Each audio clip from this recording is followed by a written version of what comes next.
We're going to talk about your guy. Let's do it, Tua. baby. Let's do it. You're rocking a Tua jersey right now. Oh, goodness. It was almost suspect. Drew right now trying to pucker up to every single Dolphins fan. What are you talking about? I'm in Finn family. They love me. He's trying to suck up to them right now. I'll tell you what it is, really. My dad's a Dolphin fan, so it's valid. I get that little it's so in. valid. I got my in there. For sure. If I recall correctly, a couple shows ago, Drew was like, "I'll never wear a jersey from another player's team. Cap. Only rocking my team." I've been on the show with the Derrick Henry jersey, so that's Cap. That's Cap. Go ahead.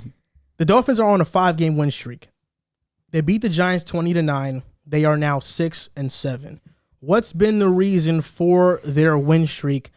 I'll start with you, Drew, since Dolphins fans want to hear you be biased towards Tua once again. But I'll be honest. It's a great team effort that's been going on, truthfully. Defense has been fantastic these last couple games. These last 5 games, they've been excellent. Defense led up in these 5 games an average of 11 points a game. They have 8 interceptions total, 18 sacks. They've been fantastic. I believe 18 sacks is number 1 in that span of games. They've been fantastic. Jalen Phillips, who just broke the Dolphins rookie record for sacks in a season. I believe he had 8. The record was 8. 8.5. He passed that this past Sunday. He was great. And then now you want to go and talk about the offense. Because, listen, I'll give the credit to the defense. Defense has been great. Just the schedule that's been going on. Dolphins last year, the way that their defense played, we expected them to be a little bit better to come to start the season. But again, Tua wasn't in the lineup. There are a lot of them being on the field, them having to overcompensate. So there's a lot of pressure, a lot of overusage of these guys, and it affected their play a little bit. Now Tua's in the game. Now he keeps them on the field, keeps them off the field, And now we're seeing them be the Dolphins defense that we were accustomed to last season. And they're getting turnovers, which is huge. And Tua is fantastic for that because he knows how to hold the ball. He does not turn the ball over. Now to talk about my guy a little bit. Tua did not have the most flashy game against the Giants. The game plan was simple. Get the ball out. That's always the game plan. Not necessarily. I mean, Tua has had games where he's not just throwing dink and dunk passes, but this one specifically, for sure. 21 of 25 on throws, 0 to 9 yards. That was the game plan. Get the ball out. Don't get sacked. The pressure was too much, truthfully, but he made smart plays. I'm fine with that.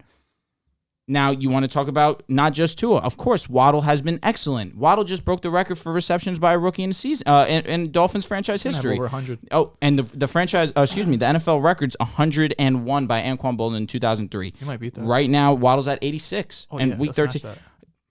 I'm praying that Waddle's okay. He did lead the Giants game, I want to say at the beginning of the 4th quarter. So what was the score when Waddle went out? Was it 10-6? I'm not sure. Something around that, I believe. So now they lose their best weapon, who I have been adamant on Waddle being the only true elite weapon. So now Tua is here playing with Gesicki, who, again, I'm a big fan of Gesicki when Tua is behind the center. And thankfully, Devontae Parker came back. Devontae Parker had a spectacular catch down the stretch to put this game away. Tua made an excellent throw, but an even better catch by Devontae Parker, truthfully, on the sideline, only where Devontae can shift his body and catch that ball. Fantastic play by both those guys. And then to ice the game, that throw to Gesicki was absolutely mint. It was. That throw was perfect. Only a spot that Gesicki can get it. The defenders had no chance to grab it. That throw was the one that iced the game. So ultimately, do I feel like Tua has had a part in this? For sure. But I'm not going to say he's the main part. Tua's been doing what he can with what he's been given. And the defense has been just as great to back that up. Dolphins, like I said, have a strong chance to win out and make a wild card spot. 5-game win streak. I'll pull up the schedule right now. Jets, Saints, Titans, Patriots. The only scary matchup I see in that could ruin that prediction for me is New England, Week 18.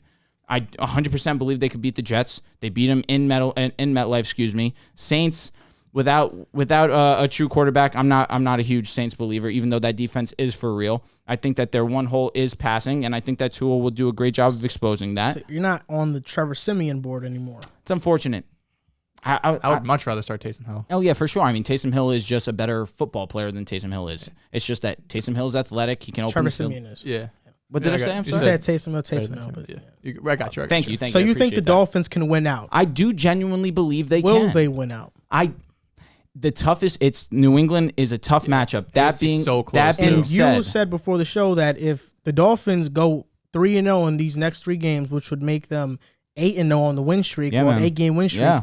You're flying to Miami. You're going to watch that Patriots game. Me and my pops will be going for Christmas. So I can't wait. I think the Dolphins would be the first team ever to make the playoffs after starting 1-7. Bro, I think at one point they were 1-7, right? Were they 1-7? They're 6-7 now, right? They're 5-7 right now. So they went. I believe they were 1-5. 6-7. Yeah, I was gonna Are say. they 6-7? Sure. Oh, I'm sorry. I'm thinking about last week's record. Thank you. But again, 6-7. I do think that it's a possibility. I think they were 1-5. Tua lost the game against 1-7. Yeah, well, no, because they're 6-7 now, 5-game win streak. Yeah, exactly. So they were 1-7. They were 1-7. Oh man, you're right. So this is what I'm thinking. Here we go. 1-5. Tua gets hurt. They lost with Tua, Yes, too. yeah, they did. They lost Versus the they lost Falcons to the and Jags. Jaguars. Falcons actually was Brissett. No, Tua played. He had 4 touchdowns, 2 picks in that game. Okay, all right. Hey, Best game probably. probably. I believe the stat line against the Jags was He got pretty injured good versus too. the Bills the very next week, and Brissett came Broke in. his finger, and and he then- won against the Texans. Yes. So regardless of that fact, I do believe that there's a strong chance they do to at least get to Week 18 and be undefeated. You're not telling me that the Jets and the Saints and the Titans who have been on a downward trend for these last couple of weeks, unfortunately, It's possible AJ and Julio are back by then. which would be very, very, very. What week could they play? 16? 17. Yeah, I was gonna say AJ and Julio are eligible week 16 or 15. Actually, So for AJ went on the IR not last week. AJ's eligible to come back week 16. Okay. Do you think he'll be back? Probably He should be back. I'll tell you what. If AJ and Julio are there, things get interesting. Yeah, for sure. Things The get offense But you interesting. still will think change. they could beat the Titans. But I do think the way that the Dolphins have been playing, it's not out of the realm of possibility. The right now against the quarterback, I believe the Titans rank 30th. So it's not crazy to think that Tua lights them up, especially the way that Waddle's been playing, the way that Tua and Gesicki have a great chemistry with one another. I want to see Gaskin be more efficient with his carries. A game where he's had 20 touches and 34 yards. He's averaging 3.4 yards a carry, which is like 40th in the NFL right now. He needs to be more efficient. He's a great receiving back for sure. I'll give him that credit. I just think that it is more than doable for them to go at least into Week 18. And real quick, Jalen Waddle was only dealing with cramps, so he seems to be fine. But he did not return. Yeah, I don't think so. No, he did not return. I'm telling But, you, I know for a fact he didn't. Yeah, they said Flores provided injury updates, and he said nothing about Waddle, so I'm assuming he's fine. the Dolphins are one of the more deceptive teams in the NFL.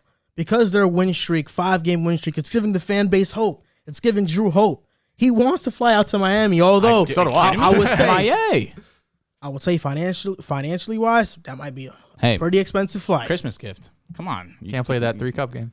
No. Oof, that's The Dolphins' 5-game win streak, I'll give them credit. They won 5 games in a row. Good job after being 1-7. But the truth is that they haven't faced anybody good outside of the Ravens on this 5-game win streak. You face the Titans, the Ravens, the Jets, the Panthers, the Giants. Want me to name the quarterbacks? Tyrod Taylor, Lamar Jackson. We know Lamar Jackson is great. No disrespect to him. Yeah, that was rude. Joe Flacco, Cam Newton, and Mike Glennon. They didn't even face Daniel Jones. They faced Mike Glennon. And he actually played pretty well, but he just made a couple boneheaded mistakes that really cost the Giants some drives. You look at all these teams' rankings. Texans, 32nd ranked offense, 30th ranked defense. Ravens, 16th ranked offense, 9th ranked defense. But that's being generous because this is by points allowed. That's being generous. The Ravens' defense is good at best. They're not great. Jets, 26th offense, 32nd ranked defense. I mean, they're the worst team in the league, arguably. No, we're not. Arguably. Like third worst. Panthers, 24th ranked offense, 7th ranked defense. If they face a good defense, okay, that's good. And put up 33. Giants, 28th ranked offense and 18th ranked defense. The past 5 teams on average that the Dolphins have faced have the 25th ranked defense and the 19th ranked the 25th ranked offense and the 19th ranked defense. The Dolphins have been playing a bad team every single week. And it's going to continue. What's more to say? The schedule is very generous to them. Tua versus the Giants had a good game. 225 in the past 3 games. Tua has thrown 226 yards per game, 5 touchdowns to 1 pick. He's completing 76% of his passes. I'm glad that Tua can complete 5-yard throws consistently. If not, it would worry me as a fan. I'm glad he can do that. He's consistently having Mike White performances. I'm glad at that. Then you look at Tua. I love it. I love it. Tua has been good. I'm not gonna knock him. Oh, not gonna knock him, but he just exactly just throwing some jokes in there. Smart call right there. He's completing 82% of his passes on throws 8 to 9 yards, 0 to 9 yards. 57% of his passes on throws 10 to 19 yards, and 53% of his throws on 20-plus yard throws. And that's a good number because Herbert is at 50%. So, 53% on deep passes is actually a very good number. I told you, at minimum a game, he takes 2 shots. But the win streak has been because of the defense. That's really what it's been. Can't give me a team effort. Like I said, it's been a great team effort. And I just want to highlight these guys. Christian Wilkins, one of the best DTs in the NFL, 22 pressures on the year, 3 sacks, 6 quarterback hits. Emmanuel Ogbah from KC, who came to the Dolphins last season, 50 pressures. He's been really good. And the rookie class, you mentioned it. Waddle's on pace to break records. Javon Hollins, one of the best safeties in the league. He is everywhere on the field. 100%. And Jalen Phillips, really damn good. Xavier Howard, when talking about Javon Hollins, said he reminds me a lot of Eric Berry. I think that's a very fine, high-praise comparison. 100%. And Xavier came back versus the Giants, had an interception in that game. Very great pick. I think the Dolphins are going to win 2 of these next 4 games, for sure. They're 6 and 7 right now. So if they win the next 2 out of the 4, they'll finish 8 and 9. If they win 3 out of the next 4, they'll finish 9 and 8. They won't make the playoffs unless they win out the entire way. Agreed. And even then, they might not make it because the Colts are there. They're creeping in. Either the Bengals or the Chargers are going to have to miss the playoffs. If the Colts get in, AFC's really up for grabs right now. You got really the Raiders still. You got the Broncos, who they're not out of it. There's just a lot of teams in that tier that the Dolphins, if you finish 10 and 7, you're not guaranteed a spot. You have to have some things go your way. They went 10 and 6 last year and didn't make the playoffs. Yeah, exactly. AFC is even tighter than it was last year. It would be back-to-back 10-win seasons where they don't make the playoffs. When talking about the Dolphins' slow start, 1 and 7, people want to credit Tua for, he's the reason they're 5 and 0. This is the reason why. I just think they've been facing easier teams. Yeah. Because you look at their schedule. They beat the Patriots week 1. Tua played. I thought the Pats should have won that game, neither here or there. I'm not going to, complain about it. Then very next week, Bills versus Dolphins. In that game, Tua got hurt. Jacoby Brissett played. They lost 35-0. Do I think Tua changes that outcome? No, because I just don't. The Bills. The Bills is just a better team. That's an ass kicking. Tua doesn't change the outcome. Dolphins versus Raiders. They lose 31-28. Jason Sanders, get him out of Miami. He was so good last year. Get him out of Miami. They have 3 losses of 3 points. Get him out of there. Do I think the Dolphins beat the Raiders with Tua? I think your chances are about the same. Versus the Colts. Do they beat the Colts with Tua? I think the Colts started to roll. That was their first easy team of the first couple of games they played. Talk about the Bucs. Are they beating the Bucs? No way. In hell. They're beating the Bucs. Why are you doing They're this? not beating the Bucs. Why are you doing this? Then he lost versus the Jaguars. Tua played in that game. He lost to the Jags. Sucks. That's a bad I will admit the refs made a bad call on special teams that cost the Dolphins that game. Nonetheless, very next week versus the Falcons, shootout. Tua lost. Tua, they've been winning because the defense has stepped up and they've been facing bad competition. Because Tua has played versus teams like Jacksonville, versus teams like Atlanta, and lost. It hasn't been until the defense started to get it going where they're winning now. And like I'm saying, look, Tua, he's a good quarterback. He's a fine quarterback. And do I think he gets a lot of unnecessary criticism? There is no doubt. I think he 100% does. But because people are starting to notice that he gets a lot of unfair criticism, people are starting to sympathize with him a little bit more and starting to overrate him now and giving him all the credit. That's not how it works. He's been good. He's been fine. He got a lot of unnecessary hate, but don't get it twisted. He's just a good quarterback. Nothing more, nothing less. Now, before you say anything, sure. Just go ahead. Things I'm picking up. I know. It's your topic. Is it arguable that Tua Tagovailoa is the most accurate passer in the NFL? Nope. He is statistically, but look at A-Dot. Now, for sure. When you're just watching Tua throw the ball, and it's Tagovailoa. Yeah. Tagovailoa. Tunga. I got to be versed. If I'm going to be the leader and the president of the Tua Tagovailoa fan club, I need to know how to pronounce his name. That being said, just watching, there are just some throws that I see Tua make that I am genuinely wowed. So just watching, you think he's arguably the most accurate quarterback in the NFL?